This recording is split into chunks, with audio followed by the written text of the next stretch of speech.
మహోన్నతమైన దేవా, మీ ఘనమైన శ్రేష్టమైన విలువైన నామాన్ని బట్టి మీకు హృదయపూర్వకమైన కృతజ్ఞతాస్తుతులు చెల్లిస్తూ ఉన్నాం. అపారమైన నీ కృపను మా పట్ల ఉంచారు, మమ్మల్ని ఎంతగానో ప్రేమించారు.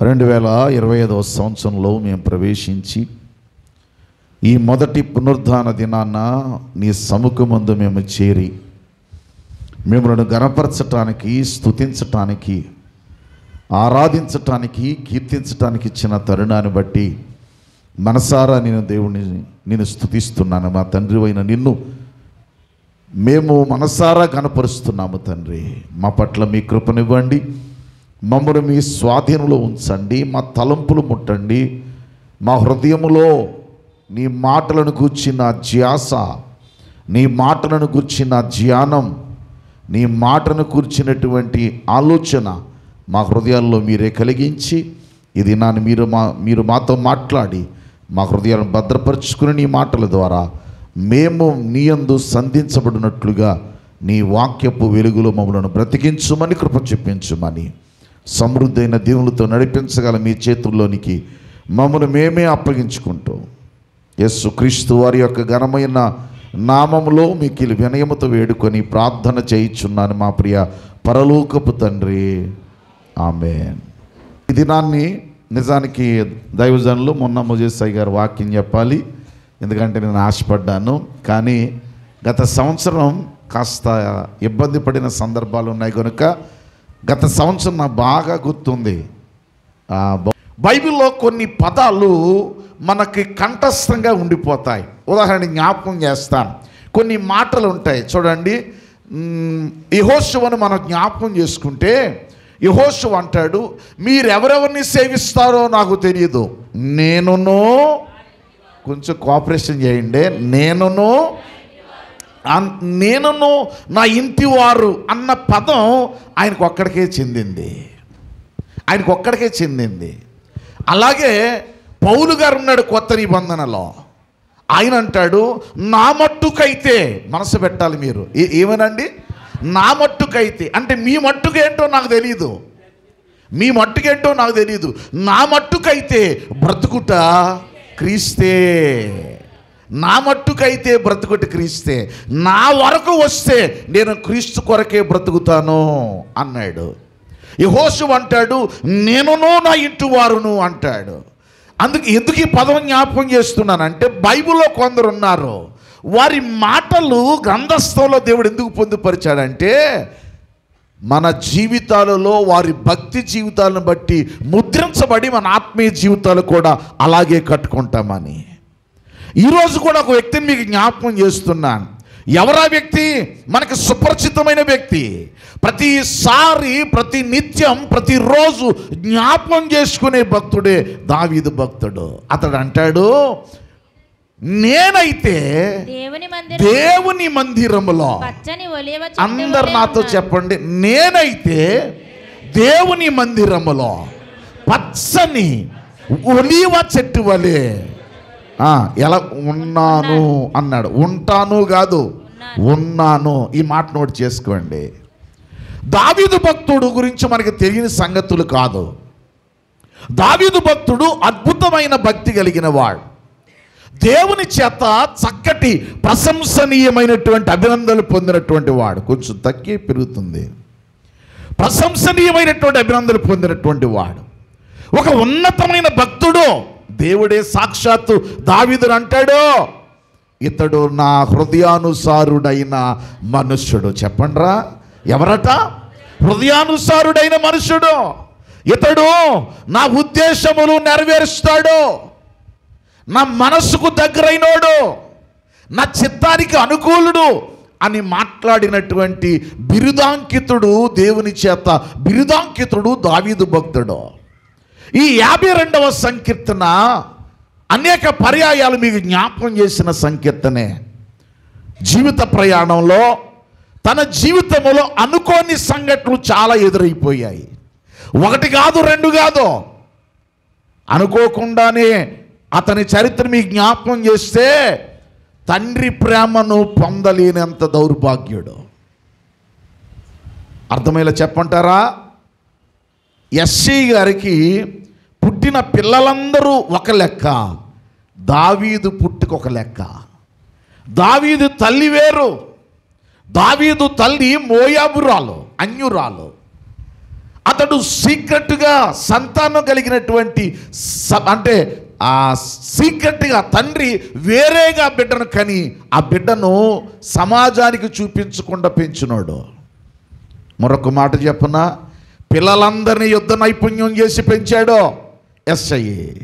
కానీ దావీదు భక్తుడిని పబ్లిక్లో తీసుకొచ్చి చూపించినోడు కాదు. అందుకే ఒకసారి ప్రవక్త, షార్ట్లో చెప్తాను, ప్రవక్త వచ్చి ఇశ్రాయేలుకు రాజుగా చేయాలనుకుంటున్నాడు, నీ కుమారులో ఒక్కడిని అన్నాడు. మీరు జాగ్రత్త వినండి, అందరికి వందనాలు.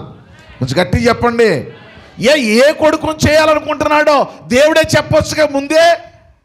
అలా చెప్పలా. సమూయేలు కదా, సమూయేలుని పిలిచి అంటాడు, నువ్వు వెళ్ళు, ఒక కొడుకును అధికారిగా చేయాలనుకుంటున్నాను, రాజును చేయాలనుకుంటున్నాను, నువ్వు వెళ్ళి అతని కుమారులో ఒకరిని రాజుగా చేయి. గబగబా ప్రవక్త వచ్చాడు, లోనికి వచ్చాడు, కొడుకును పిలవమన్నాడు. ఏ కొడుకో చెప్పలేదో. పెద్ద కొడుకు ఎలియాబు గబగబా రాజవస్త్రాలు వేసేసుకొని, సైనిక వస్త్రాలు ధరించేసుకొని, కండబలం, గుండె బలం, అందం ఉంది కనుక అతడు నేనే రాజుననుకొని బయలుదేరి వచ్చేస్తుంటే దేవుడు అన్నాడు, నేను అతనిని త్రోసివేశాను. రెండోవాడు త్రోసివేశాను, మూడోవాడు త్రోసివేశాను, 4 త్రోసివేశాను, 5 త్రోసివేశాను, 6, 7 త్రోసివేశాను. యెష్షయి కూడా మౌనం అయిపోయాడండి. యెష్షయి కూడా మౌనం అయిపోయాడు. నువ్వేమో కొడుకును రాజుని చేయాలని వచ్చానన్నావు, వచ్చిన కొడుకునల్లాగా ఈడు కాదు అంటున్నావు. అంటే ఒక్క మాట అడుగుతాడు ప్రవక్త, నాతో చెప్పండి, నీ కుమారులందరూ, సౌండ్ పెంచి చెప్పండి, నీ కుమారులందరూ ఇక్కడే ఉన్నారా? సమూయేలు గ్రంథంలో 16వ అధ్యాయంలో ఆ చరిత్ర రాయబడుతుంది. నీ కుమారులందరూ ఇక్కడే ఉన్నారా అంటే అప్పుడు అంటాడండి యెష్షయి గారు, ఏంటో తెలుసా, నాతో చెప్పండి, ఇంకను వినండి, ఇంకను కడసరివాడు ఎవడీడు? గట్టి చెప్పండి. అంటే రాజరికానికి ఉపయోగపడేవాడు కాడు, ఇంకను కడసరివాడు ఒకడున్నాడు. ఆండి పబ్లిక్లో తీసుకురాలా, కానీ వచ్చాడు ఒకరోజు దేవుని చేత గుర్తించబడ్డాడు. అలాగూ దావీదు యొక్క జీవితంలో అనూహ్యమైన సంఘటనలు ఎన్నో ఉన్నాయి. మీరు చాలా జాగ్రత్తగా వినాలి. ఒకరోజు అన్నయ్యలు యుద్ధం చేస్తుంటే చూడడానికి వెళ్ళాడు. మనసులో పెట్టండి ప్లీజ్. యుద్ధం చేస్తుంటే చూడడానికి వెళ్ళాడు. అక్కడ యుద్ధములో నిలబడిన శత్రువును చూశాడు. అతని మనసు ఆగలేదు. ఆ సున్నత లేనివాడు, ఆ అన్యుడు దేవుని ప్రజలపై తిరుగుబాటు చేయడమా అని తట్టుకోలేక, మీకు తెలుసు గొలియాతుతో ఏం చేశాడు చెప్పండి, యుద్ధం చేశాడు. ఆ యుద్ధానికి వెళ్ళిన లగాయతు అతనికి ఒక రాజ్యం దక్కేసింది. నేను షార్ట్లో వెళ్తున్నాను. పేరుకేమో రాజు, చాలాసార్లు చెప్పాను, కానీ ఏనాడు కూడా అతడు రాజ మార్తాండేయ శ్రీ దావీదు మహారాజుకే అని ఏనాడు కూడా పిలిపించుకున్నవాడు కాడు. ఎవడైతే రాజ్యం అప్పగించాడో, ఎవడైతే పిల్లనిచ్చాడో ఆడే రివర్స్ అయిపోయాడు. ఇప్పుడు అతడు చంపడానికి ప్రయత్నం చేస్తూ తిరుగుతున్న కాలంలో, బాగా వినండి, ఒకరోజు ఆయుధాలు కూడా వదిలేసి, అమ్మా మనసు పెట్టాలి, ఆయుధాలు కూడా వదిలేసి ఎటు పోతున్నాడో తెలియక, ఆహారము లేక అలమటించే స్థాయిలో పరిగెత్తుకుంటూ ఒక ప్రాంతానికి వచ్చేసాడు. బాగా వినండి, అందరికి వందనాలు. కొంచెం మనసు పెట్టండి. ఎందుకు రాయబడిందో మీకు జ్ఞాపకం చేస్తున్నాను. ఈ కీర్తన ఎందుకు రాయబడిందో మీకు జ్ఞాపకం చేస్తున్నాను. నేనైతే దేవుని మందిరములో పచ్చని ఒలివ చెట్టు వలె ఉన్నాను అన్నాడు కదా. ఎందుకు అంటున్నాడో చెప్తున్నాను, మీరు జాగ్రత్త వినాలి. ఒకరోజు అహిమేలెకు అనేటువంటి ఎలియా ఒక యాజకుని దగ్గరికి వచ్చాడు. అయ్యా, నాకు ఆకలిగా ఉందయ్యా, నాకు నీ దగ్గర ఆహారానికి ఏమైనా ఉన్నాయా అని అడిగాడు. సమూయేలు మొదటి గ్రంథం 21వ అధ్యాయములో 1 నుండి ఉన్నటువంటి సందర్భాలు అవి. నీ దగ్గర ఆహారానికి ఏమైనా ఉన్నాయా? అతడు అంటాడు, అయ్యా మన్నించయ్యా, నా దగ్గర ఆహారానికి ఏమీ లేవు, కానీ మందిరములో ప్రతిష్ఠించబడిన మందసం దగ్గర రొట్టెలు ఉన్నాయి. ఆ రొట్టెలు మేము తీసేసిన రొట్టెలు ఉన్నాయి. మనసు పెట్టండి, కావాలంటే ఆ రొట్టెలు కావాలంటే నీకు ఇస్తాను, ఆ రొట్టెలు ఏమైనా తింటావా అని అడిగారు. 21, 22 అధ్యాయాలు ఈ చరిత్రవి. 21, 22 అధ్యాయాలు. మనసు పెట్టండి. అందరికి వందనాలు. ఇంకా ఈ మూలకు కూడా రావచ్చు, మీరు ఏమనుకోకపోతే ఈ మూలకు మీరు జరగవచ్చు. విపరీతమైన ఆకలేసేస్తుంది. అహిమేలెకు అనేటువంటి యాజకుని దగ్గరికి వెళ్ళి, అయ్యా ఏమైనా ఆహారం ఉంటే పెడతారా అని అడిగారు. ఆయన అన్నాడు, ఏమీ లేవయ్యా, కాకపోతే పరిశుద్ధ స్థలములో రొట్టెలు ఉన్నాయి, అవి తీసేసిన రొట్టెలు తీసేసాం, నువ్వు పవిత్రంగా ఉంటే ఆ రొట్టెలు తినవచ్చు అంటే ఆ రొట్టెలు తీసుకున్నాడు. నీ దగ్గర ఏమన్నా ఖడ్గం ఉందా అని అడిగాడు. అంటే నా దగ్గర ఏమి లేదయ్యా, ఒకరోజు నువ్వు గొలియాతుని చంపావే, ఆ ఖడ్గం అది ఎక్కడ ఉంది మందిరంలో, కావాలంటే ఖడ్గం తీసుకో అన్నాడు. ఆ ఖడ్గం తీసుకొని రొట్టెలు తీసుకుని ఉంటే, అమ్మా అందరికి వందనాలు, అక్కడ ఒకడు ఉన్నాడండి. ఆడెవరో తెలుసా? అతడు ఎదోమీయుడు. చెప్పాలి, ఎవరో? ఎదోమీయుడు అంటే యాషావు సంతతి వాడు. యాషావు సంతతి వాడు ఎదోమీయుడు. ఇతడు ఎవరట? చదువుదాం చూడండి. సమూయేలు గ్రంథం 21వ అధ్యాయము 7వ వచనం. ఆ దినమున సౌలు యొక్క సేవకులలో ఒకడు అక్కడ యెహోవా సన్నిధిని ఉండెను. వినాలి. ఎవడట వీడు? సౌలు గారికి సేవకుడట, సౌలు గారి దగ్గర ఉండేవాడట. వీడు యాషావు సంతతి, ఎదోమీయుడు.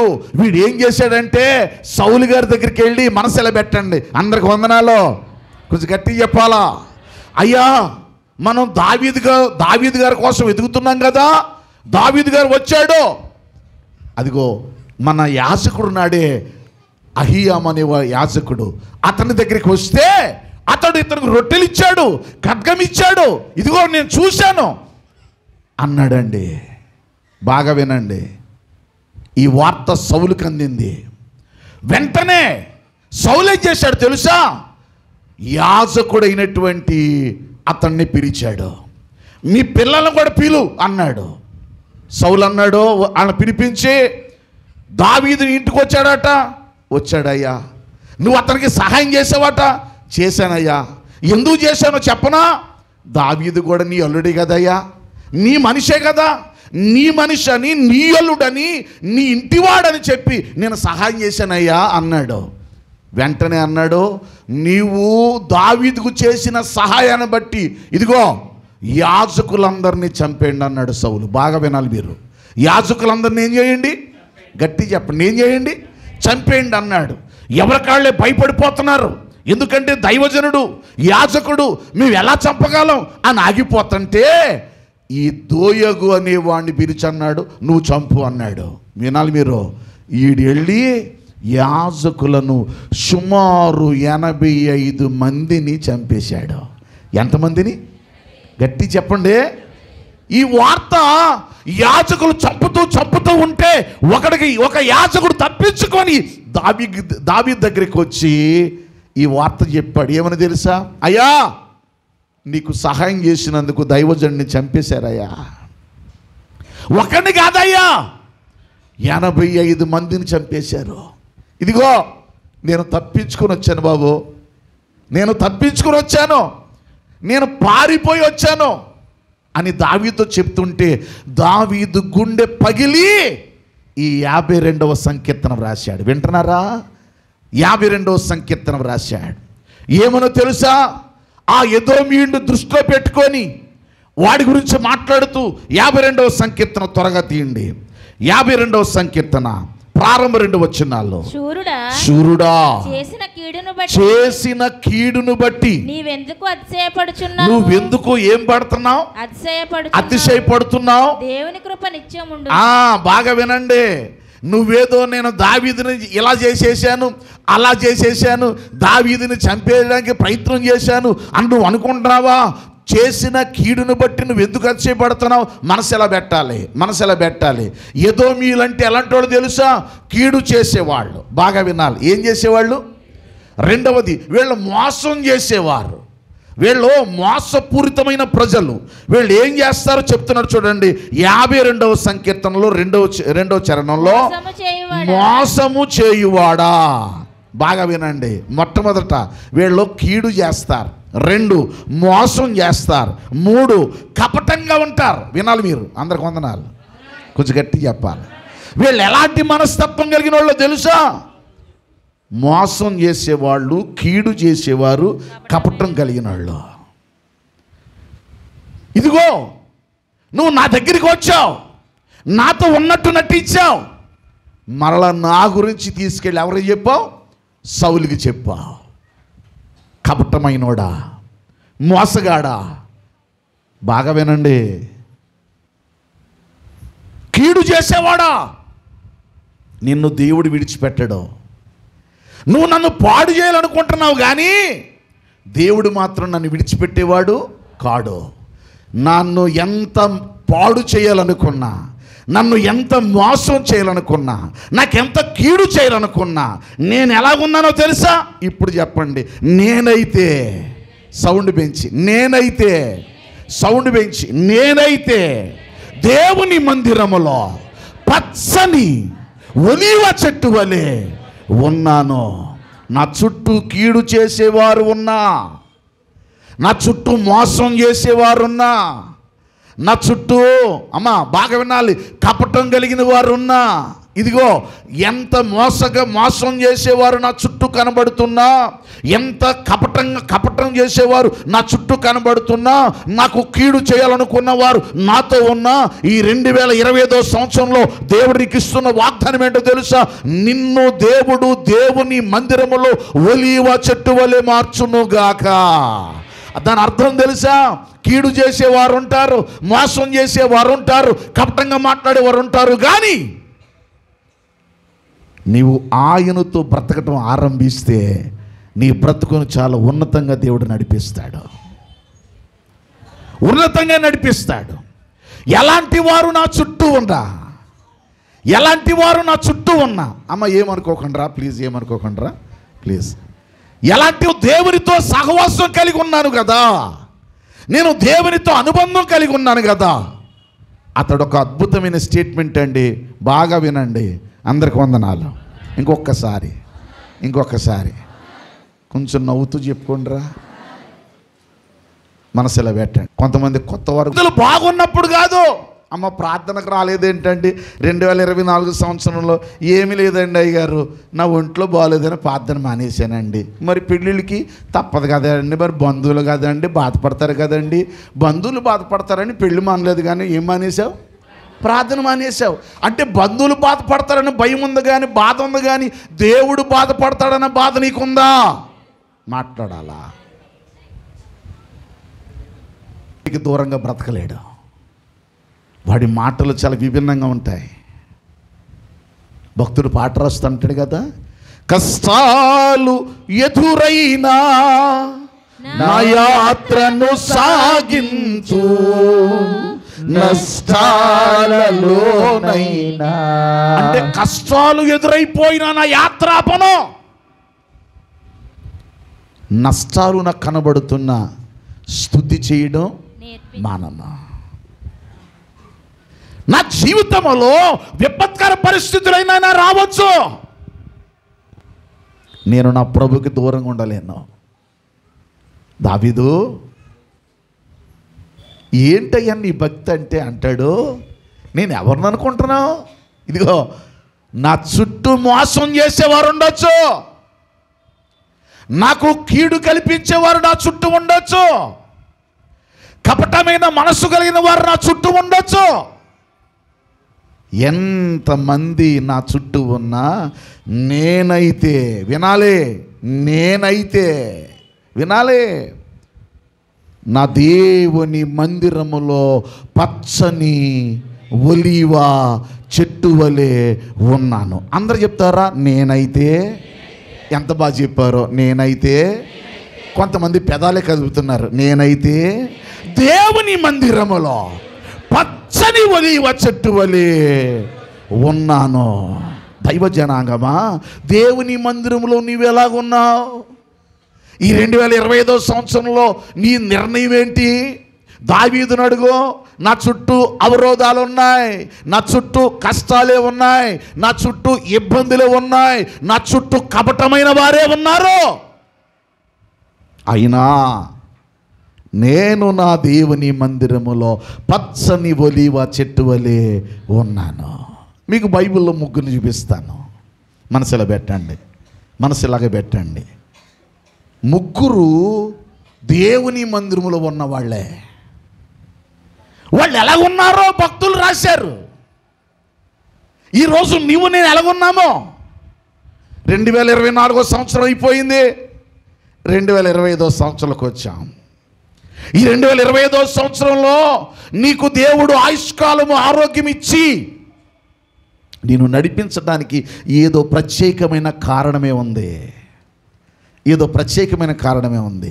నీవు నేను ఎలా ఉండడానికి ప్రయత్నం చేస్తున్నామో, ఆలోచిస్తున్నామో గమనించాలి. ముగ్గురున్నారండి, వారట దేవుని మందిరములో ఎలాగున్నారో చెప్తున్నాడు. చూడండి, మొదటి వారు ఎవరో చూడండి. దయచేసి పరిశుద్ధ గ్రంథాన్ని తెరిచి హోషేయ గ్రంథము 9వ అధ్యాయము. హోషేయ గ్రంథం అంటే ప్రకటన గ్రంథం తర్వాత ఉంటుందండి కాదా? 740 రైట్. 9వ అధ్యాయము 8వ వచనం చదువుదాం. 9:8. ఎఫ్రాయిము దేవుని యొద్ద నుండి వచ్చు దర్శనమును. 8వ వచనం చదువున్నాను. 8వ వచనం, క్షమించాలి, 8వ వచనం. ఎఫ్రాయిము నా దేవుని యొద్ద నుండి వచ్చు. అంతేనా? చదువు. దర్శనమును కనిపెట్టుచు ప్రవక్తలు తమ చర్య అంతటిలో వేటగాని అంతటి వారై ఉన్నారు. నీ చదువుతాను, నాతో చెప్తారు, గట్టి చెప్తారా? అందరికీ వందనాలు. ఇంకా కొంచెం డిస్టర్బెన్స్గా ఉందిరా. ఒక్క మాట చెప్పారు. దేవుని మందిరములో శత్రువులుగా ఉన్నారు. ఎలాగున్నారు? కొందరట, వినాలి, కొందరట దేవుని మందిరములో శత్రువులుగా ఉన్నారట. నేను దేవుని మందిరములో పచ్చని ఒలీవ చెట్టు వలె ఉన్నాను. నేను ఇంకా వివరించడం లేదో, ఇదంతా ఉపోద్ఘాతం చెప్తున్నాను, మనసు పెట్టండి. నేను దేవుని మందిరములో పచ్చని ఒలీవ చెట్టు వలె ఉన్నాను. కానీ కొందరు ఎలాగున్నారు తెలుసా? బాగా వినండి, నాతో చెప్పండి. వారు సౌండ్ పెంచి దేవుని మందిరములో శత్రువులుగా ఉన్నారు. ఎలా ఉన్నారు? ఈరోజు నువ్వు ఎలాగున్నావు తల్లి? నీవు దేవుని మందిరములో దావీదు పలికినట్లుగా నేనైతే దేవుని మందిరములో పచ్చని ఒలీవ చెట్టులాగా ఉన్నానా, లేక దేవుని మందిరములో శత్రువుగా ఉన్నానా? దేవుని మందిరంలో నేను శత్రువుగా ఉన్నానా, పచ్చని ఒలీవ చెట్టుగా ఉన్నానా? మందిరములో నా స్థానం ఏంటి? మందిరములో నా స్థాయి అంటే కష్టాలు వచ్చినప్పుడు, శ్రమలు వచ్చినప్పుడు, బాధలు వచ్చినప్పుడు, విపత్కర పరిస్థితులు వచ్చినప్పుడు నేను నా జీవితంలో నా దేవుని కొరకు నేను ఇలా ఉన్నానని చెప్పే సామర్థ్యత నీ దగ్గర ఉందా? నీ దగ్గర ఉందా? ఈ 2024 సంవత్సరం పూర్తయిపోయింది. 2025 సంవత్సరంలో మొదటి ఆదివారంలో ప్రవేశపెట్టబడ్డాం. మనం ఏ మాట చెప్పగలం ఆలోచించాలి. కొందరట దేవుని మందిరంలో ఎలాగున్నారట చెప్పండి? శత్రువులుగా ఉన్నారట. శత్రువులుగా ఉన్నారట. మన శత్రువు ఎవరు? గట్టి చెప్పండి, గట్టి చెప్పండి. ఈరోజు ఒక మాట చెప్పనా? అపవాదికి మనం ఏమివ్వకూడదు? చోటు ఇవ్వకూడదు. కానీ ఈరోజు మన దేవుని మందిరాల్లో ఎవరికి స్థానం ఇచ్చాం? అపవాదికి. ఒక అద్భుతమైన సంగతి చెప్పనా? దేవుని మందిరంలో దేవుడు ఉండాలా, దయ్యం ఉండాలా? గట్టి చెప్పండి, ఇంకా గట్టి చెప్పండి. కానీ ఎవరున్నారు? ఎక్కడుందన్నమాట? తెస్సలోనికీయులకు రాసిన 2వ పత్రిక 2వ అధ్యాయము 4వ వచనం. తెస్సలోనికీయులకు రాసిన 2వ పత్రిక 2వ అధ్యాయము 4వ వచనం. ఏది దేవుడనబడునో, ఏదైతే పూజింపబడునో దానిని అంతటి పైగా ఎదిరించుచు, దానికి అంతటికి పైగా వాడు అంటే సాతానుడు తన్ను తానే హెచ్చించుకుంటూ, అమ్మా వినాలే, నేను దేవుణ్ణని చెప్పి తను కనుపరుచుకుంటూ ఏ ఆలయంలో? బయట ఉండవలసిన వాడు ఎక్కడున్నాడు? లోపట ఉన్నాడు. లోపల ఉండవలసిన వాడు ఎక్కడున్నాడు? బయట ఉన్నాడు. ఇంకో మాట చెప్పనా? దేవుడు మందిరములో ఉండాలా, కానీ ఎక్కడున్నాడు?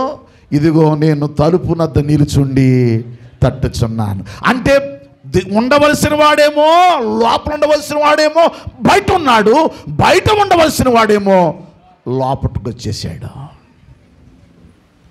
బయట ఉండవలసిన వాడు లోపలికి వచ్చేసాడు. అందుకే కొంతమందికి శత్రువు అయిపోతున్నారట మందిరంలో. అద్భుతమైన సంగతి వివరించను, అద్భుతమైన సంగతి చెప్పనా? వ్యవసాయదారుడు విత్తనాలు చల్లుతున్నాడట. కొన్ని ఎక్కడ పడ్డాయట? ఏమండి? మంచి నేల పడ్డాయి. కొన్ని ఎక్కడ పడ్డాయి? రాతి నేల మీద. కొన్ని ఎక్కడ పడ్డాయి? ముండ్ల పొదలు పడ్డాయట. ముండ్ల పొదల్లో పడిన విత్తనాలని ఎవరో ఎత్తుకుపోయారట తెలుసా? టైం లేదు మరి. శత్రువు వచ్చి విత్తనాలు ఎత్తుకుపోయాడట. వాక్యం అనే విత్తనం నీ హృదయంలో విత్తబడుతుంటే, వాక్యం నీలో ప్రవేశిస్తుంటే, వాక్యం నీ దగ్గరికి వస్తుంటే ఆ విత్తనాన్ని ఎత్తుకుపోయేవాడు ఎవరో తెలుసా? శత్రువు. అందుకే వాక్యం మాట్లాడుతుంటే నీ హృదయం ఎలా మారిపోతుందంటే, నీలో ఉన్నవాడు అపవాది కనుక, నాలో ఉన్నవాడు అపవాది కనుక దేవుని మాటగా తీసుకోలేక ఎలాగ ఆలోచిస్తున్నాం? తప్పుడుగా ఆలోచిస్తున్నాం. నన్ను క్షమించండి, నన్ను క్షమించండి. ఈ 2025వ సంవత్సరంలో అట్టి మనస్సును దేవుడు మనకు తొలగించునుగాక. డాక్టర్ దగ్గరికి వెళ్ళినప్పుడు డాక్టర్ అంటాడు, ఒక్కో డాక్టర్ అంటాడు, స్మూత్గా చెప్తాడు. ఏమనంటే, మీరు జాగ్రత్తగా ఉండాలండి, మీరు జాగ్రత్తగా ఉంటే 2-3 నెలలు బతుకుతారు అన్నాడు. ఒకడు అన్నాడు, ఇగో 2 నెలల్లో పోతావు అన్నాడు. ఇద్దరు చెప్పింది ఒకటేనా? అర్థం కాలేదా? ఒక డాక్టర్ గారు అన్నాడు, మరి జాగ్రత్తగా ఉంటే 2-3 నెలలు బతుకుతావు అన్నాడు. ఇంకోడు అన్నాడు, ఇదిగో 2 నెలల్లో పోతావు అన్నాడు. రెండు అర్థం ఏంటి? రెండు ఒకటే. మీకు అర్థం కాలేదు. రెండు ఒకటే. ఒకటి ఎలాగుంది? కఠినంగా ఉంది. ఒకటి ఎలాగుంది? స్మూత్గా ఉంది. అది పోతావని చెప్పాడు, ఇది పోతావని చెప్పాడు. ఇప్పుడు చెప్పినోడు నువ్వు బతకాలని చెప్పాడా, నిన్ను పోవాలని చెప్పాడా? నువ్వు బతకాలి, నువ్వు జాగ్రత్తగా ఉంటే బతుకుతావు అన్నాడుగా. నువ్వు తీసుకున్న మాటను బట్టి డాక్టర్ దగ్గర ఎలాగైతే ట్రీట్మెంట్ వాడతావో ఒక్కొక్క మాట కఠినంగా ఉండొచ్చు. ఈ దినాన్ని మీకు జ్ఞాపకం చేస్తున్నాను. కఠినమైన మాటలు వచ్చినా, కష్టతరమైన మాటలు వచ్చినా, ఏ మాటలు వచ్చినా ఒకటే తీసుకో. ఇదిగో అయ్యా, నీ మందిరములో ఉన్నాను కనుక నీవు నాతో మాట్లాడుతున్నావు. ఈ సంవత్సరము నీవు నాతో మాట్లాడి నన్ను సరిదిద్దుదుగాక. అది నీ ఆలోచన ఉండాలి. అందుకే దావీదు అంటాడు, నేనైతే దేవుని మందిరములో పచ్చని ఒలీవ చెట్టు వలెనున్నాను అన్నారు. కానీ మరి కొందరు ఎలాగున్నారట? మళ్ళీ చెప్పండి, కొందరు ఎలాగున్నారట? దేవుని మందిరములో, గట్టి చెప్పాలి, ఎలాగున్నారు? శత్రువులో. రెండో వాళ్ళు ఉన్నారండి. వాళ్ళు ఎలా ఉన్నారో చూపిస్తాను చూడండి. జకరియా గ్రంథం ప్లీజ్ తెరవాలి. జకరియా గ్రంథము 14వ అధ్యాయం. జకరియా గ్రంథము 14వ అధ్యాయం. 14వ అధ్యాయంలో 21వ వచనం చదువుదాం. 14:21. అయ్యి బాబోయ్. సైన్యములకు అధిపతి యెహోవాకు ప్రతిష్ఠితములగును బలి పశువులను వధించు వారందరూ వాటిలో కావలసిన వాటిని తీసుకొని వాటిలో వండుకొందురు. ఆ దినమున, అందరు నాతో చెప్పండి, ఆ దినమున, ఇంకా సౌండ్ పెంచి, ఆ దినమున కనానీయుడు ఇకను సైన్యములకు అధిపతియగు యెహోవా మందిరములో ఉండడు. ఏమర్థమైంది మీకు? మీకేం అర్థం కాలేదు. మీకేం అర్థం కాలేదని నాకు అర్థమైంది, నాకు అర్థమైందని మీకు కూడా అర్థమైంది. మీ అందరికి వందనాలు. ఏమన్నాడు అక్కడ? రెండో వాళ్ళు ఉన్నారంట. వాళ్ళు ఎవరో తెలుసా? కనానీయుడు అని రాశాడు చూడండి. కనానీయుడు అనే మాట దగ్గర ఫుట్ నోట్లో ఏముందో చూడండి. కనానీయుడు వర్తకుడు. వినాలి. ఇప్పుడు మళ్ళీ చెప్తాను. దావీదు గారు మీరు ఎలాగున్నారండి? దావీదు అంటాడు, నేను దేవుని మందిరములో పచ్చని ఒలీవ చెట్టు వలె ఉన్నాను. గట్టి చెప్పండిరా. నేనైతే, చెప్పండి ఎవరైతే? నేనైతే దేవుని మందిరంలో పచ్చని ఒలీవ చెట్టు వలె ఉన్నాను అన్నాడు. కొందరట మందిరములో ఎలా ఉన్నారట తెలుసా? శత్రువులుగా ఉన్నారట. రెండో వారు ఎవరో తెలుసా? కొందరట మందిరములో కనానీయులు ఉన్నారట. వినాలి, వందనాలు. కనానీయులు అంటే తెలుసా? అక్కడే రాశాడు. నా వైపు అలా చూస్తున్నారే. వర్తకులు అంటే వ్యాపారస్తులు. మాట్లాడండి. కనానీయుడు అంటే ఎవరు? వర్తకుడు అంటే ఎవరు? వ్యాపారం. దేవుని మందిరము కొందరికి ఏంటో తెలుసా? వ్యాపారం. క్షమించండి, గుళ్ళోకి వస్తాను, నువ్వు నాకు ఇది చేసి, ఆయన కృపను బట్టి ఆరోగ్యంగా ఉన్నాం, ఆయన కృపను బట్టి మన శరీరం మనకి సహకరించకపోయినా, వయసు మీద పడుతున్నా ఇంకా బలంగా నడవగలుగుతున్నాం ఆయన కృపను బట్టి. కొన్ని ప్రాంతాల్లో చూడండి, నేను నిన్న రాజమండ్రిలో ఆ కోటకొమ్మ సెంటర్ నుంచి అలాగ వస్తున్నప్పుడు ఒక్క నిమిషం ఆగి కారు ఆపి ప్రార్థన చేశాను. ఎందుకో చెప్పనా? రోడ్డు మీద దిక్కులేని స్థితిలో ఆ దుప్పట కప్పుకొని ఆ రోడ్డు పక్కన పలకరించే నాతుడు లేక బ్రతుకుతున్న వాళ్ళు ఎందరో ఉన్నారండి. ఈరోజు నీకు నాకు గృహాలు ఉన్నాయి, నీకు నాకు కోస్తో కాస్తో ప్రేమించబడి పరిస్థితులు ఉన్నాయి. అవి లేనోళ్ళు సమాజంలో ఉన్నారా లేరా? చెప్పండి, గట్టి చెప్పండి. మరి దేవునితో వ్యాపారం ఏంట్రా నీకు? దేవునితో వ్యాపారం ఏంటి? ప్రభువైన యేసుక్రీస్తు వారు ఈ లోకానికి వచ్చినప్పుడు యెరూషలేములో మందిరానికి వెళ్ళి అక్కడ పావురాలు అమ్మేవారిని, రోకలు అమ్మేవారిని చూచి కొరడా తీసుకొని జలిపించి కొట్టి కొంతమందిని స్వస్థపరిచి అన్నాడు, రే బాబో, నా మందిరం సమస్త అన్యజనులకు ఏంటది? ప్రార్థన మందిరం. నా మందిరాన్ని మీరు వ్యాపారపు టిల్లుగా చేస్తారా? నా మందిరం మీకు వ్యాపారపు టిల్లా? ఈరోజు దేవుని మందిరం కొందరికి వ్యాపారం, దేవుని మందిరం కొందరికి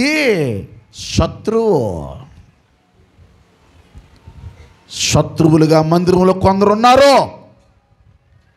కొందరు వ్యాపారం చేసుకుంటున్నారు మందిరంలో. ఒక్క మాట చెప్పనా?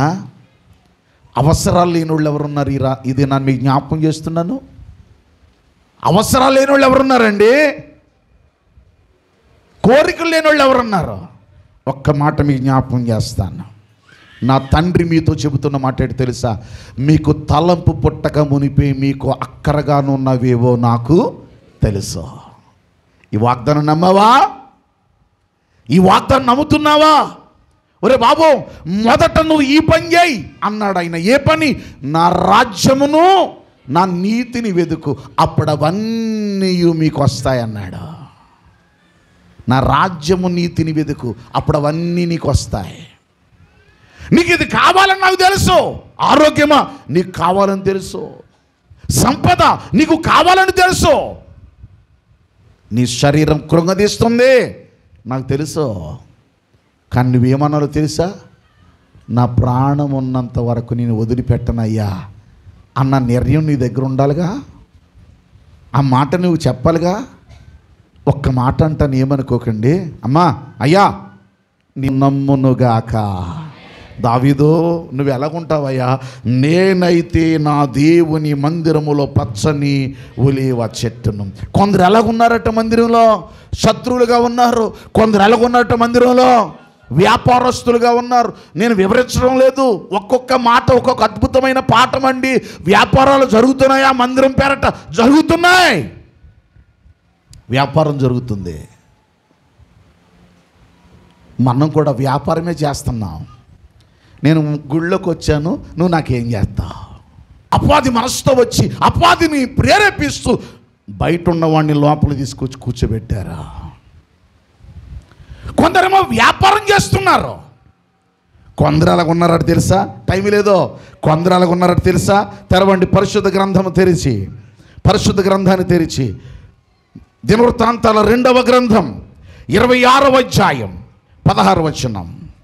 దినవృత్తాంతాల 2వ గ్రంథం 26:16.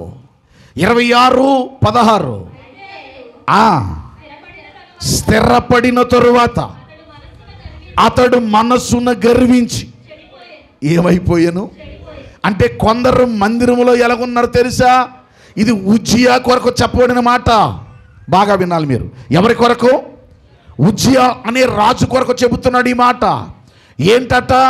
రాజరికం వచ్చిన తరువాత, రాజు అయిపోయిన తరువాత యాజకుడు చేయవలసిన పని ఎవరు చేయాలనుకున్నారో చెప్పండి. ఎవరు చేయాలనుకున్నారు? రాజు చేయాలనుకున్నాడు. టైం లేదు నాకు. ఈ మధ్య నేను క్రిస్మస్ ప్రసంగాలకు ఎక్కి వెళ్ళానండి. శత్రువులుగా ఉన్నారు. కొందరు దేవుని మందిరంలో వ్యాపారం చేస్తున్నారు. కొందరు ఎలా ఉన్నారు తెలుసా? మందిరంలో గర్వంతో ఉన్నారట. వినాలి మీరు. దీంతో అమ్మా, నీ సిట్టింగ్ తెలిసిపోద్ది తల్లి. మందిరంలో నన్ను క్షమించాలి. నువ్వు ఎలా కూర్చున్నావో, నువ్వు ఎలా వింటున్నావో ఒక్క మాట అడుగుతాను, ఏమనుకోకండి. ఒక దేవుని మందిరంలోకి వచ్చి దూపార్తిని చేత పట్టుకొని దూపం వేయడానికి వచ్చేసి గర్వంతో వచ్చాట మందిరానికి. ఎలా వచ్చాడు? గట్టి చెప్పండి. గర్వంతో వచ్చాడట. రెండో, అతడు చదువు నాన్న మీద ధూపం వేటుకై యెహోవా మందిరములో ప్రవేశించి, మందిరములోకి వచ్చి దేవుడి మీద ఏం చేస్తున్నాడు? ద్రోహం. మళ్ళీ చెప్తానే. కొందరు మందిరంలో ఎలాగొన్నారు? గట్టి చెప్పండి రా, శత్రువులుగా. కొందరు మందిరంలో ఎలాగొన్నారు? వ్యాపారం చేసేవారుగా. కొందరు మందిరంలో ఎలాగొన్నారు? గర్వంగా ఉన్నారు. కొందరు మందిరంలో ఎలాగొన్నారు? ద్రోహం. ఇంకా కింద మాట రాస్తాడు అందులోనే. అదే మాటను మనం కిందకు చదివితే, ద్రోహము చేయగా కింద మాట నాన్న,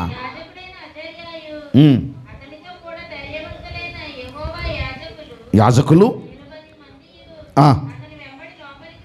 పోయిరి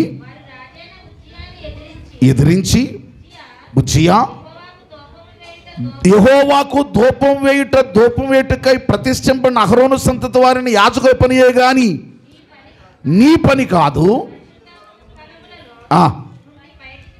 పొమ్ము, నీవు ఏం చేశావు? మళ్ళీ చెప్తున్నాను, అందరికి వందనాలు. కొంచెం గట్టిగా చెప్పండి.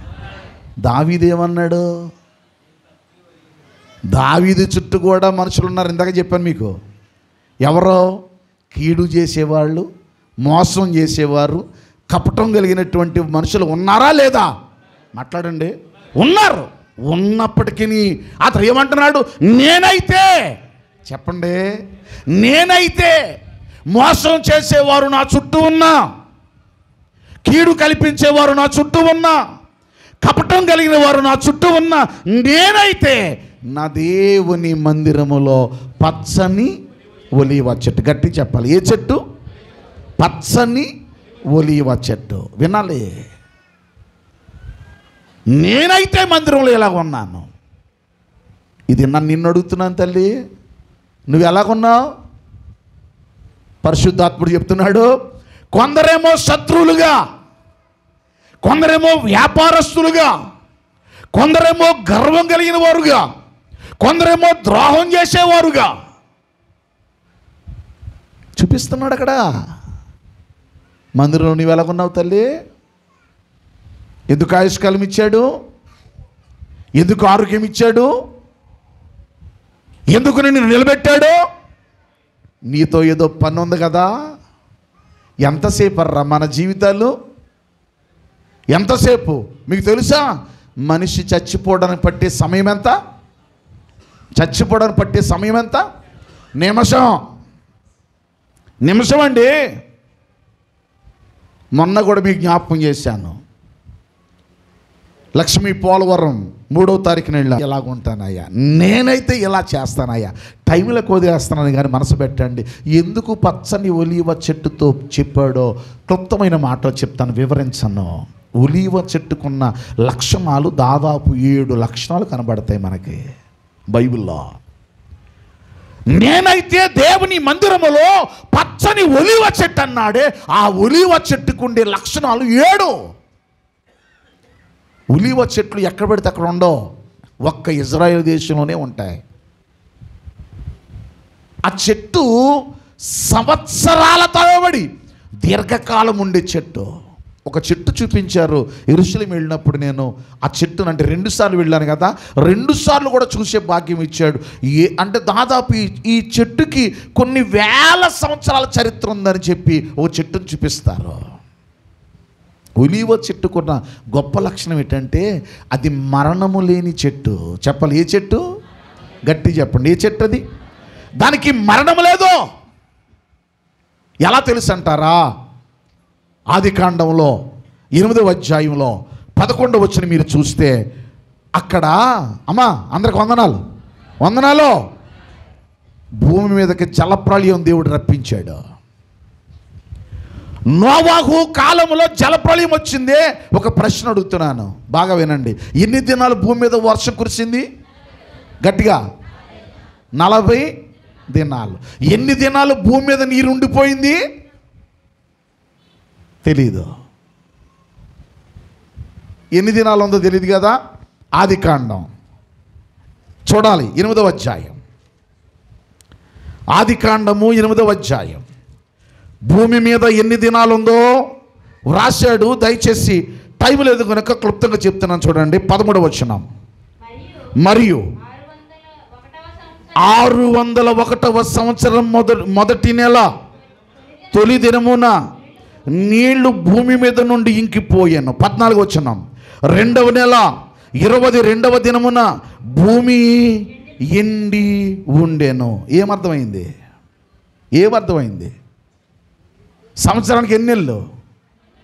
గట్టిగా 1 సంవత్సరం మీద మొదటి నెల అన్నాడంటే సుమారు 14 నెలలు భూమి మీద నీరుండిపోయింది. ఎన్ని నెలలండి? టైం లేదు నాకు. 14 నెలలు. 14 నెలల మళ్ళీ చివరంటో చదువుదాం చూడండి. 2వ నెల 27వ దినమున భూమి ఎండి ఉండేను. 27వ రోజు 2వ నెల 27వ రోజు అంటే ఇంచుమించు 15 నెలలు. సంవత్సరానికి ఎన్ని నెలలు? 12. 12 ప్లస్ 3 కలిపితే ఎంత? 15. 15లో 3 తీసేయండి, 3 రోజులు అంటే 14 నెలల 27 రోజులు భూమిలో నీరు అలా ఉండిపోయింది. ఎండిపోవడానికి పట్టిన అంటే దాదాపు 14 నెలల 27 రోజులు పట్టింది. అందులో ఆ నీటిలో పావురాన్ని నోవాహు విడుదల చేస్తే పావురం అట్ట ఏం పట్టుకొచ్చింది? ఒలీవ ఆకులు పట్టుకొచ్చిందట. ఏ ఆకులవి? పచ్చని ఒలీవ ఆకులు. చెప్పండరా, ఏ ఆకులు? అంటే సంవత్సరం పాటు నీరు ఉండిపోయినా అది ఏమవ్వలేదు. చెప్పండి, సమస్తము చచ్చాయి కానీ అది చావలేదు. అర్థం ఏంటో తెలుసా? నాకెన్ని శ్రమలు వచ్చినా, నాకెన్ని కష్టాలు వచ్చినా, మరణమే నా మీదకి వచ్చినా, ఇదిగో నేనైతే ఎలాగుంటానో తెలుసా? మరణము లేని ఒలీవ చెట్టు వలె నా దేవుని మందిరములో నేనైతే ఉంటాను. మరణము లేని ఒలీవ చెట్టు వలె ఉంటాను. నాకెంత మరణ పాశములు నా చుట్టూ వచ్చినా.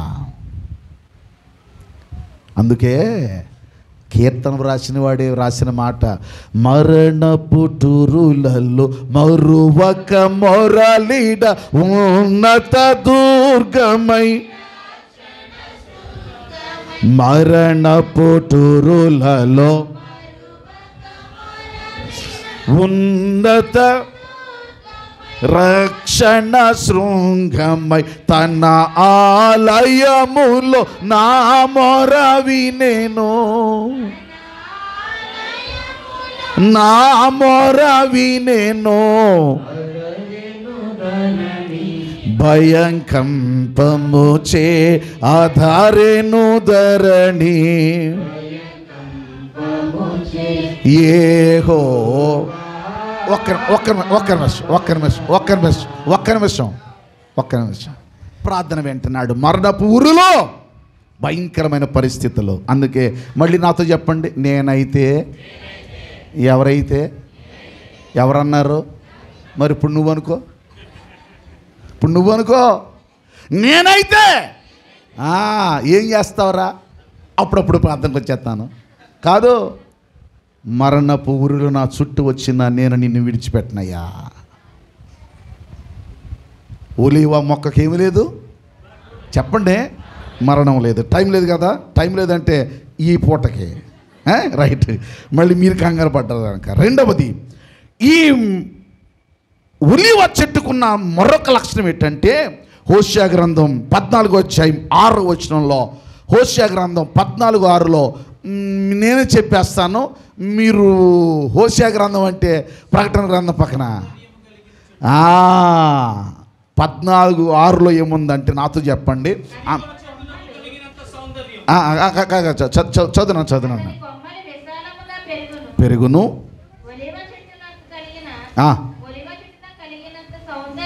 రైట్. నాతో చెప్పండి, ఒలీవ చెట్టుకు కలిగినంత సౌందర్యం.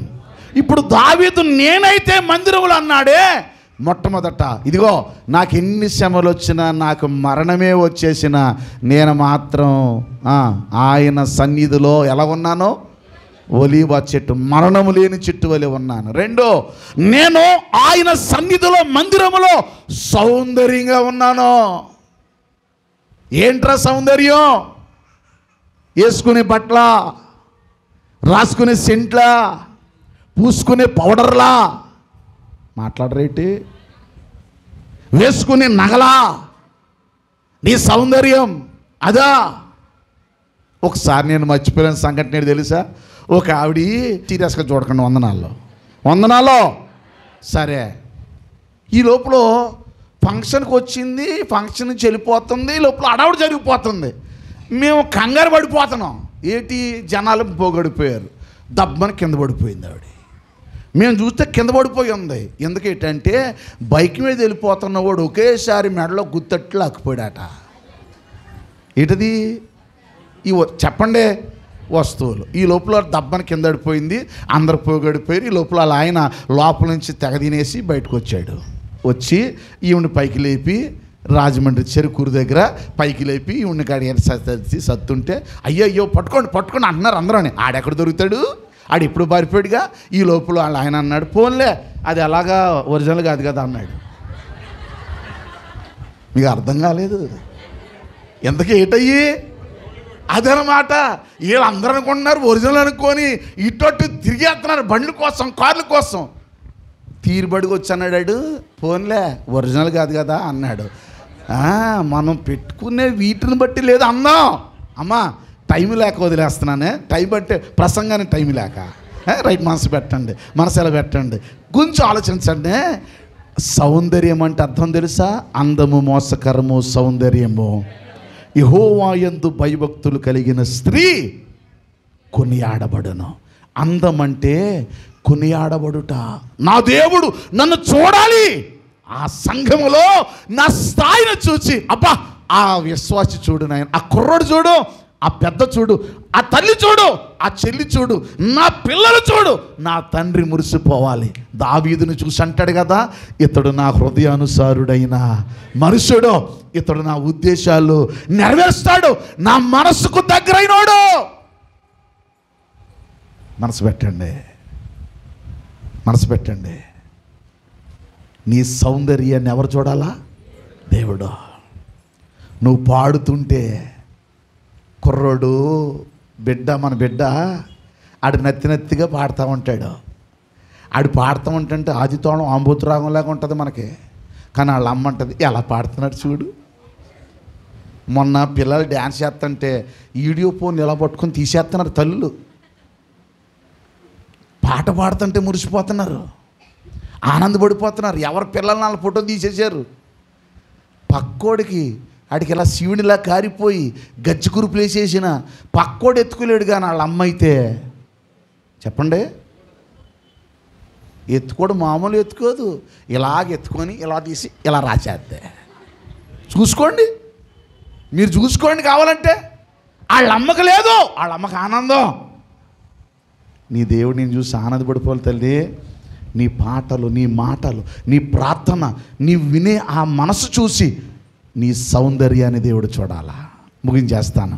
మొదట దీనికి ఏమీ లేదు, మరణం లేదు. రెండో, ఇది ఏం కలిగింది? సౌందర్యం కలిగింది. మూడవది ఇది ఏంటంటే నిర్గమకాండంలో 27వ అధ్యాయంలో 10వ వచనంలో, ఇది జాగ్రత్తగా వినండి, అందరికి వందనాలు, మనసులో పెట్టండి. ఇది ఎలాంటిది తెలుసా? ఇది దంచబడి గానుగులో అది మెత్తగా, దాన్ని గానుగు ఏం చేయాలి? గానుగు అంటే అర్థం ఏంటి? దున్నబడి, గానుగులో దున్నబడి, దంచబడి, మెత్తగా చేయబడి, కొట్టబడి, దానిలోంచి నూనె తీస్తే ఆ నూనెను పరిశుద్ధ స్థలంలో పెట్టి, అమ్మా ఇజ్రాయేలు దేశంలో మీకు తెలుసా ఒలీవ నూనెనే వాడతారు. ఇప్పుడు కూడా ఈ మధ్య ఒక ఆయన కనపడుతున్నాను, మీరు విన్నారు లేదో, డాక్టర్లు 2 నూనెలు వాడమన్నారు. ఏ నూనె తెలుసా? ఒకటి కేరళ ఆయన ఏమన్నాడంటే, కేరళ కాదు కర్ణాటక, కేరళ అది అతను మనోడు కొబ్బరి నూనె అనుమనిది ఎవరో ఇలా కేరళ అతనైనా ఏ నూనె అది? కొబ్బరి నూనె వాడండి అంటాడు. ఇంకొక ఆయన అన్నాడు, ఇప్పుడు ఏమనుకోకండి, ఇది కట్ చేయండి, మనం చేసే వంటకి గ్యాస్ స్టవ్ పెట్టినా కూడా పైన బూజే. అలా చూస్తున్నారేంటి? కాదా? ఇంకొక సంగతి చెప్తాను, మిమ్మల్ని అందరినీ దేవుడు దీవించుగాక. తవుడు బియ్యం వండుతాకి కేజీ మసి రాసుకుంటాం మనం. ఏమనుకోకండి, మీరు అంత సీరియస్గా చూడకండి. నా పిల్లలు, నా తల్లులు, దేవుడు మిమ్మల్ని దీవించుగాక. పైగా ఏ పాత్ర కిందడిపోద్దో తెల్దా, వంటలో ఎవరి మీద ఇసిరేస్తా కూడా తెల్దో. మాయిదారి కొంప, మాయిదారి శాఖ అంటామే. ఇజ్రాయేలు దేశములు ఆ నూనె అమ్మా అది నిత్యం వెలుగుతూనే ఉంటుంది, ఎక్కడా మసి పట్టదండి. అలాగూ నూనెగా మార్చబడ్డానికి నలుగుగొట్టబడి, దంచబడి, అది గట్టిగా పిండబడుతుంది నూనె. అర్థం తెలుసా? నేనేమైపోతున్నా సరే, ఇదిగో దంచబడిన, కొట్టబడిన, పిండబడిన నా ప్రభు కొరకు నేను వెలుగుతూనే ఉంటాను. చప్పట్లు కొట్టండి బాబు. ఒక్క నిమిషం. నేను ఏమి అడిగానరా? అది కొట్టండి. 4 3 అయిపోయింది. 4వది రోమపత్రిక 11వ అధ్యాయం 17వ వచనంలో, టైం లేదక ముగించేశాను. టైం లేదంటే ప్రసంగానికి రైట్. అది సారవంతమైనది. చెప్పాలి, ఏం కలిగింది? ఇక వివరించను. 5వది అది పచ్చగానే ఉంటుంది. వింటున్నారా? నేనైతే, అందరు చెప్పండి, నేనైతే దేవుని మందిరములో పచ్చని, ఎలాగమ్మా గట్టిగా, పచ్చని అంటే అర్థం తెలుసా? టైం లేదు కదా. ఇర్మియా గ్రంథం 17:7లో మీరు చదివితే, యెహోవాను నమ్ముకున్నవాడు ధన్యుడు. యెహోవా వానికి ఎలాగుండును? ఆశ్రయముగా ఉండును. ఎందుకు పచ్చగా ఉంటుంది అంటే, వాడు జలముల యొద్ద నాటబడిన చెట్టు వలె. ఆకు వాడదట, కాపు మానదట, చింత ఉండదట, పచ్చగా ఉంటుంది. అది సారవంతంగా ఉంటుంది. ముగించేశాను. లూకాసు సువార్త 10వ అధ్యాయం 34వ వచనంలో అది ఔషధమట. మీకు తెలుసు కదా, అందరు మనసు పెట్టండి. అది ఏంటది? ఔషధం. అందరికి వందనాలు. ఏంటి ఔషధం? బలహీనుడైన రోగికి ఏ నూనె రాసేవారు? ఒలీవ నూనె. మన యాకోబు పత్రికలో ఉంటుంది, మీలో ఎవడైనా రోగి అయి ఉన్నాడా అతడు సంఘ పెద్దలను పిలిపించుకొని అతనికి నూనె రాసి. ఏ నూనె? కొబ్బరి నూనె కాదు, ఒలీవ నూనె. అది ఔషధం. ఈ మధ్య ఆయిల్ రాస్తూ ఉంటారు, ఆయిల్ మసాజ్ అంటారు దాన్ని. విదేశాలకి వెళితే మనకి కొన్ని సెంటర్స్ ఉంటాయి, మసాజ్ సెంటర్స్. అది ఆయిల్ మసాజ్. మనసులో పెట్టండి. శరీరంలో ఉన్న ఎముకలు విరిగిపోయినా సరే, ఎముకల్లో ఉన్న ఆ సత్తువను పెంచడానికి ఆయిల్తో మసాజ్ చేస్తారు. ఆయిల్ ఏ ఆయిల్ అనుకుంటున్నారు? అది ఒలీవ ఆయిల్. ఇప్పుడు చెప్పండి, అందరూ నాది చెప్పండి. నేనైతే, ఇంకా సౌండ్ పెంచి, నేనైతే పచ్చని ఒలీవ చెట్టు వలె ఉన్నాను. ఉన్నారా? ఉన్నారా? ప్రశ్న. ఉందుదుముగాక. శ్రమలు కనబడుతున్న, బాధలు కనబడుతున్న మాటలే పలికాడు. ఆ మాటలే పలకండి. ఈ 2025వ సంవత్సరంలో ఒకవేళ కీడు నీ చుట్టూ కనబడవచ్చు, నీ మీదకి రాదు. నిన్నే చూశాను నేను, ఛానల్స్ చెప్తున్నాయి, చైనాలో భయంకరమైన కోవిడ్ తర్వాత మరొక వ్యాధి వచ్చింది. లాక్డౌన్ కూడా వచ్చేస్తుందేమో అంటున్నారు కొందరు, కొందరు రాదు అంటున్నారు. అలా కోవిడ్ లాగా ఇదో కూడా ఒక జబ్బట.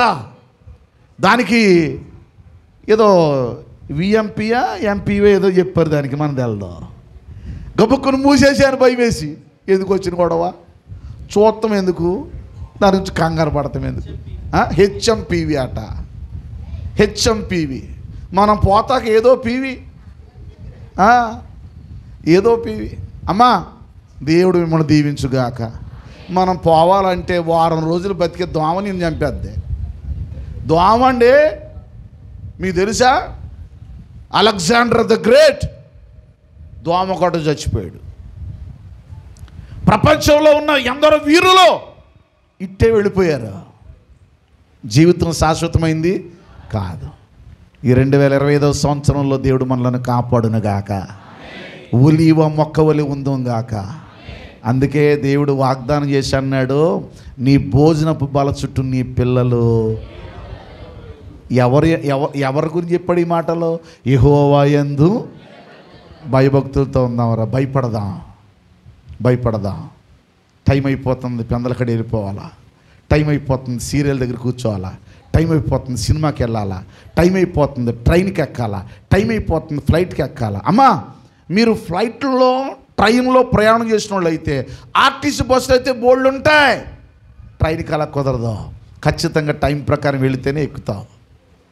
ఇంకా నా అలాంటి ఉన్నాడంటే ఏదో ట్రైన్ ఎక్కేస్తాడు, ఆశనం అయితే ఎక్కడ పడితే అక్కడ దిగిపోతాడు. కానీ అన్ని ట్రైన్కి అలా కుదరదు. ఫ్లైట్కి అయితే అసలు కుదరదు. నువ్వు గంట ముందే ఉండాలా తక్కువ అనుకుంటే. అదే ఇంటర్నేషనల్ ట్రిప్ అయితే ఖచ్చితంగా 2 hours 3 hours ముందు ఉండాలా. ఇప్పుడు చెప్పండి, నువ్వు ఎలాగొచ్చావు? ఇంకొస్తున్నావా? ఉందా?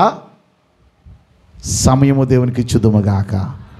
దేవుడు మిమ్మును మీ కుటుంబాలు దీవించుగాక. వచ్చిన